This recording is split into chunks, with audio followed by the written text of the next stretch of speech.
এখন আমাদের শীতের সামনে দিয়ে বাঘটা সাঁতার কেটে এই নদীটা পার হলো। সুন্দরবন রয়্যাল বেঙ্গল টাইগারের জন্য যার রয়েছে বিশ্বজোড়া খ্যাতি, তবে সাধারণ পর্যটকদের জন্য এ বনে বাঘের দেখা পাওয়াটা বলতে হবে ভাগ্যের ব্যাপার। তবে এবার 1 মাসের ব্যবধানেই এ বনে দ্বিতীয়বারের মতো বাঘ দেখতে পেয়েছেন একদল পর্যটক। সময় তখন মঙ্গলবার সকাল 10:15টা।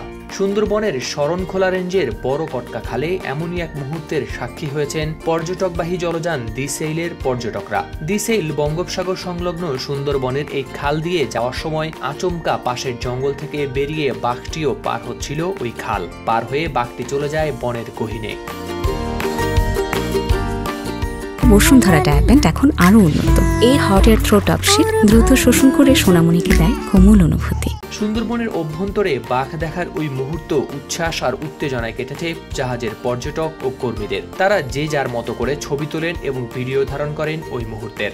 এই জলযানেই সুন্দরবন ভ্রমণে যাওয়া মোংলা নাগরিক সমাজের আহ্বায়ক ও পশুর রিভার ওয়াটার কিপার মোহাম্মদ নূর আলম শেখ বলেন, আজ 18 ফেব্রুয়ারি মঙ্গলবার সুন্দরবনের কটকা থেকে কচিখালীর উদ্দেশ্যে যাই। সকাল 10:10 সময় আমরা বড় কটকার খালের মুখে একটি বড় সড়ো বাঘ দেখতে পাই। বাঘ আমাদের অহংকার, বাঘ আমাদের গর্ব। আমরা সুন্দরবন রক্ষার আন্দোলন যেমন করি, বাঘ রক্ষার আন্দোলনও করি। 25 বছর ধরে সুন্দরবনে আসছি, এই প্রথম বাঘ দেখতে পেলাম। আমি খুবই নিজে আনন্দিত এবং খুবই শিহরিত। সুতরাং এই বাঘ আমাদেরকে বাঁচিয়ে রাখতে হবে। সুন্দরবন বাঁচাও, বাঘ বাঁচাও, বাঘ বাঁচাও, সুন্দরবন বাঁচাও।